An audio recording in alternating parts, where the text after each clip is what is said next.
Beloved, there are few wounds more painful than being rejected by the very people who are supposed to love you unconditionally.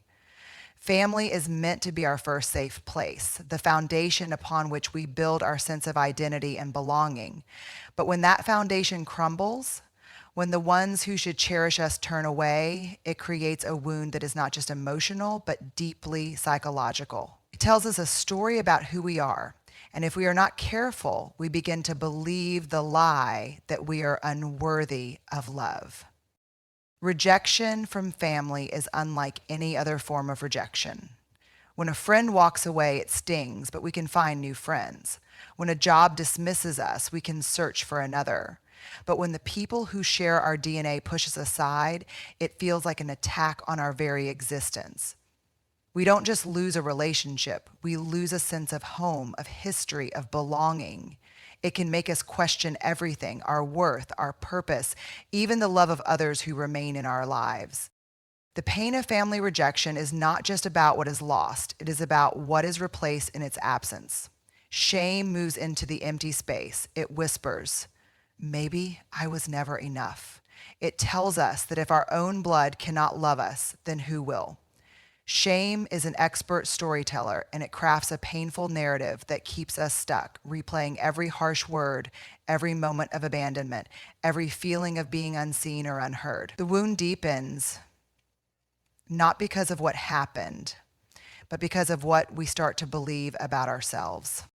But beloved, let's pause for a moment. Let's take a deep breath, because here's what we need to understand. Rejection says more about the person rejecting than it does about the one being rejected. When family turns away, it is often because of their own wounds, their own limitations, their own inability to love in a healthy way. It is not a reflection of our worth. It is a reflection of their capacity. And when we make peace with that truth, we begin the slow journey of healing. Healing from family rejection is not about proving ourselves worthy of their love. It is about realizing we were always worthy. It's about recognizing that their inability to embrace us does not mean we are unlovable. It means they were never taught how to love in the way we needed. Some people are so caught in their own pain that they cannot see the gift of who you are, and that is not your burden to carry. There will be moments when the wound aches, when you long for the love that was withheld, when you wonder if you could have done something different. But hear me when I say this, your story is not over. The absence of one kind of love does not mean you are doomed to a life of loneliness. Love exists beyond blood. Belonging exists beyond the walls of the home you were born into. Sometimes the family we are given is not the family we keep. And that is not a failure. It is the beginning of finding where you truly belong. So what do we do with this wound? We acknowledge it. We grieve it. We feel the pain, but we do not let it define us. We take the rejection and transform it into something powerful: resilience, self-worth, the ability to create spaces of love for ourselves and others.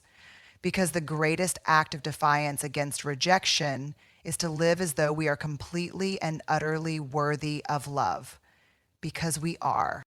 Beloved, love should be the safest place we know. It should be the open arms that welcome us home, the steady presence that reassures us in our weakest moments.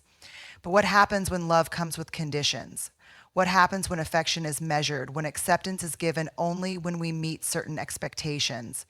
This is the heartbreaking reality for so many who find that the love of their family isn't freely given, it's earned, bargained for, or even withheld like a prize just out of reach. Conditional love is a transaction, not a relationship. It says, I will love you if you behave a certain way, if you meet my standards, if you make me proud. It is the parent who withholds affection until the child succeeds. It is the sibling who turns cold when you make a choice they don't approve of. It is the family who embraces you only when you align with their values, their lifestyle, their expectations. It is a love that keeps you walking on eggshells, afraid that one wrong move will make it disappear. And let's be honest, love that demands perfection is not love at all. The most painful part of conditional love is the realization that who we are isn't enough for those who are supposed to love us unconditionally. We bend, we shrink, we mold ourselves into whatever version of us they want, hoping that this time we will be accepted. And for a while, it might work. We might gain their approval, their smiles, their temporary warmth. But the moment we step out of line, the moment we assert our own needs, our own dreams, our own identity, the love vanishes, replaced by silence, disappointment, or even outright rejection. Beloved, let's stop right here and take a breath, because this is where we need to tell the truth. Love should not require us to become someone we are not. Real love does not make us prove ourselves. It does not disappear when we fail or struggle or stand in our truth. Real love, the kind we were created for, sees us as we are and stays. Anything less than that is control disguised as care. So why do some families love this way? Why do they make love conditional? Often it is because they were taught the same lesson. They too were only valued when they performed, when they met expectations, when they hid their true selves. They don't know how to give unconditional love because they have never received it. It is not an excuse, but it is an explanation. And when we understand this, we can begin to let go of the belief that their love, or lack of it, is a reflection of our worth. Healing from conditional love means making a brave choice. We must stop chasing approval that will never be enough. We must stop contorting ourselves into a version that others will accept and start standing fully in who we are, even if it means losing their favor. Because the love that requires you to abandon yourself is not love worth keeping. It may be painful to walk away, to set boundaries, to accept that some people will never love us the way we deserve, but beloved, that pain is nothing compared to the slow erosion of your soul when you live for their approval. And here's the truth. Unconditional love exists. It may not come from the family we were born into, but it is out there. It is found in friendships that feel like home, in mentors who see our worth, in communities that embrace us as we are. It is found in the moments when we show up for ourselves, when we decide that we are enough, even if others cannot see it. We do not have to beg for love. We do not have to earn it. We only have to be open to the people who are ready to give it freely.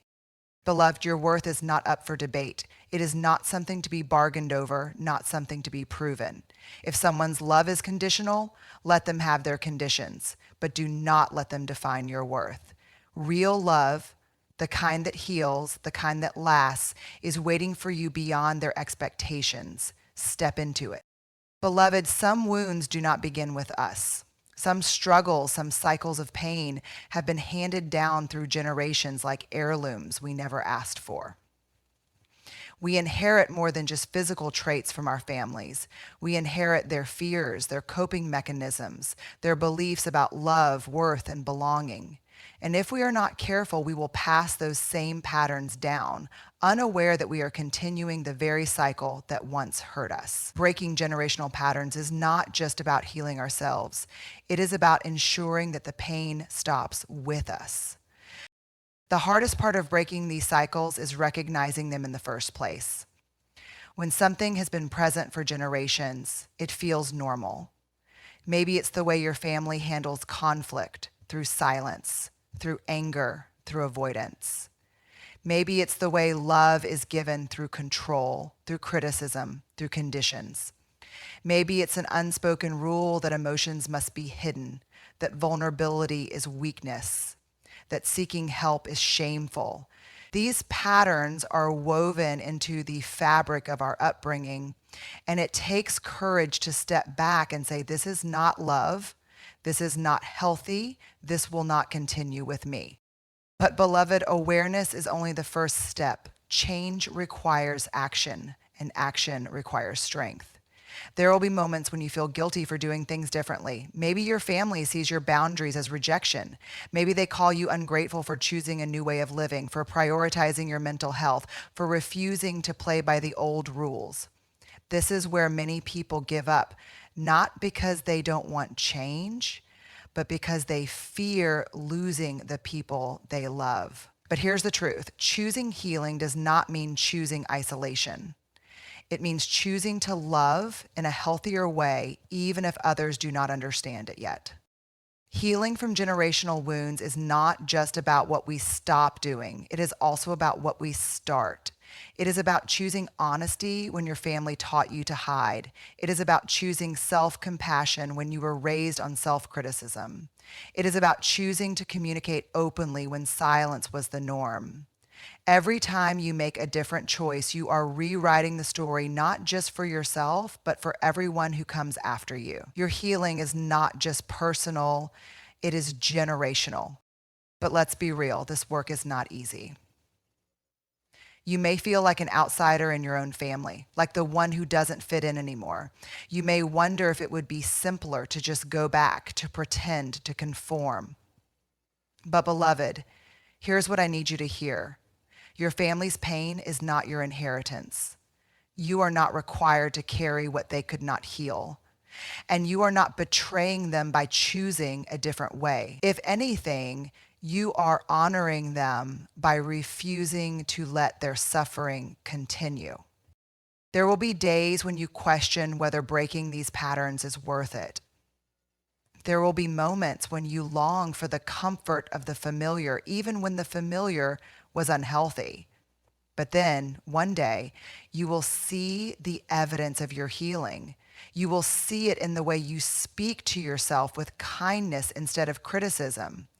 You will see it in the way you allow yourself to rest without guilt. You will see it in the way you love your children, your friends, your future family, with a tenderness you never received. And in that moment, you will know it was worth it. And let's not forget grace. Grace for yourself when you stumble. Grace for your family, even if they never change. Grace for the journey. Because breaking generational patterns is not about perfection. It is about persistence. Some days healing will look like progress. Other days it will look like simply refusing to go backward. Either way, you are moving forward, and that, beloved, is enough. So stand firm. Hold the line. Choose healing, even when it's hard. Because what you are doing matters, not just for you, but for the generations that will follow. One day, someone will look back and say, because of you, I did not have to carry that pain.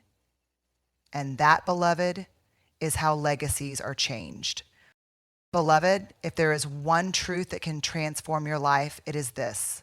You are worthy, not because of what you do, not because of who accepts you, not because of how perfectly you perform or how much you give.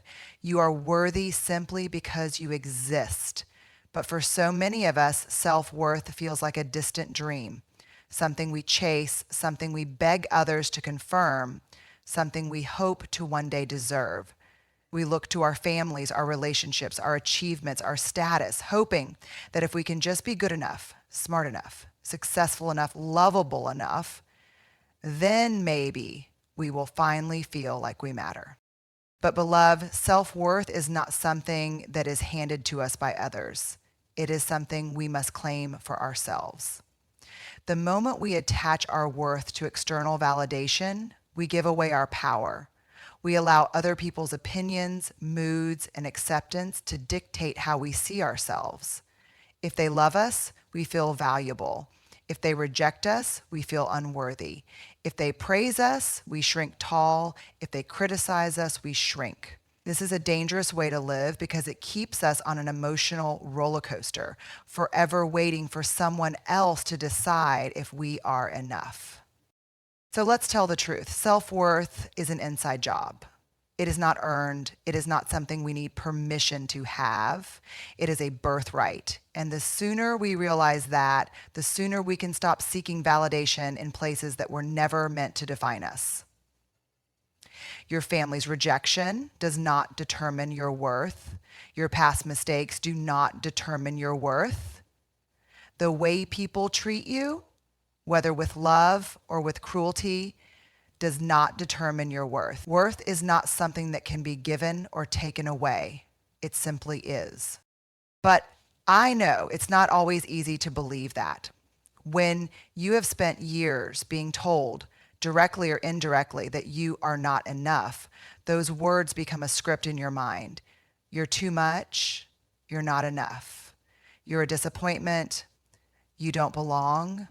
And that script, if left unchallenged, will shape your entire life. It will make you settle for less than you deserve.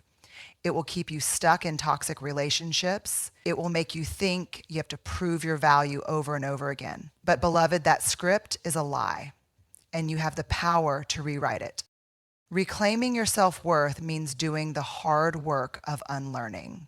It means challenging every voice, inside and outside, that tells you you are not enough. It means choosing to see yourself with love, even when others don't. It means refusing to beg for a seat at the table and instead knowing that you bring value wherever you stand. It is a process, and there will be days when the old doubts creep back in, but self-worth is not about never feeling insecure. It is about refusing to let insecurity dictate your life. And here's the thing, when you stand firm in your worth, everything changes. You stop tolerating mistreatment. You stop explaining yourself to people who are committed to misunderstanding you. You stop saying yes when your heart is screaming no. You stop waiting for permission to take up space, and you start walking in the confidence of someone who knows they belong, not because someone else said so, but because you decided you do. Beloved, this is your life. No one else gets to decide your value. No one else gets to determine what you deserve. If you are waiting for your family to see your worth, if you are waiting for an apology that may never come, if you are waiting for someone else to make you feel valuable, you will be waiting forever. But if you choose right now to believe in your own worth, to claim it without apology, to stand in it without hesitation, then, beloved, you will be free. Beloved, one of the deepest desires of the human heart is to belong. We are wired for connection, for acceptance, for a place where we are known and loved just as we are. And for many, family is supposed to be that place, a foundation of unconditional love and unwavering support. But what happens when the very people who are meant to love us most reject us? What happens when the belonging we crave is denied to us by the ones who share our blood? The truth is, not all families are safe, not all families nurture, not all families know how to love. And that kind of rejection, that kind of loss, can leave us feeling untethered, as if we are wandering without a home. But beloved, hear me when I say this. Family is more than blood. Belonging is bigger than biology. The love and connection your soul longs for may not come from the people who raised you, but that does not mean you are destined to be alone. Sometimes the family we are born into is not the family we keep. And while that reality may be painful, it is also an invitation to create the love, the safety, and the belonging that we never received. For so long, we have been taught that family is everything. That no matter what happens, we must stay, we must endure, we must keep trying because they are family. But beloved, love is not about obligation. Love is not something you have to earn by enduring mistreatment, by suppressing your truth, by becoming someone you are not just to fit in. Real love, real belonging does not require you to shrink yourself. It does not demand that you tolerate harm in the name of loyalty. It does not ask you to stay where you are not valued. So what does it mean to belong beyond blood?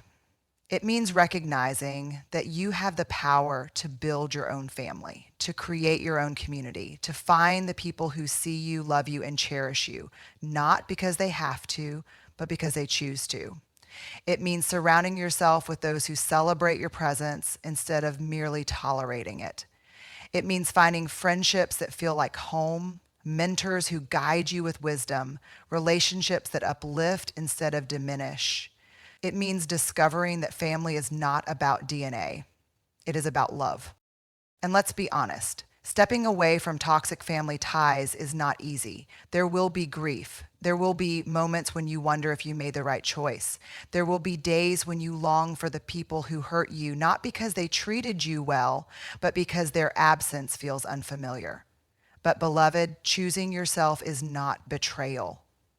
Protecting your peace is not selfish. Walking away from people who refuse to love you well is not abandonment. It is survival. And in that survival, you will find something beautiful. The people who were meant to love you, the people who were always waiting to welcome you with open arms. Building a chosen family takes time. It takes courage to seek out new relationships, to trust again, to open your heart after it has been broken. But the beauty of chosen family is that it is built on mutual love and respect. There is no obligation, no forced connection, no guilt keeping you tied together, only the deep and abiding truth that you belong, not because of blood, but because of love. And love, beloved, is the strongest bond of all. There will come a day when you look around at the people who surround you, the friends who check in on you, the mentors who guide you, the partners who love you deeply, the community that embraces you, and you will realize that you are no longer alone. You will realize that family is not just something you are given, it is something you create. And in that moment, you will understand that belonging was never about where you came from, it was always about where you choose to be. So, beloved, step into the belonging that is waiting for you. Let go of the idea that your worth is tied to people who cannot see it. Open your heart to the love that is yet to come, because you, just as you are, without condition or compromise, are worthy of belonging. And that belonging, it has nothing to do with blood.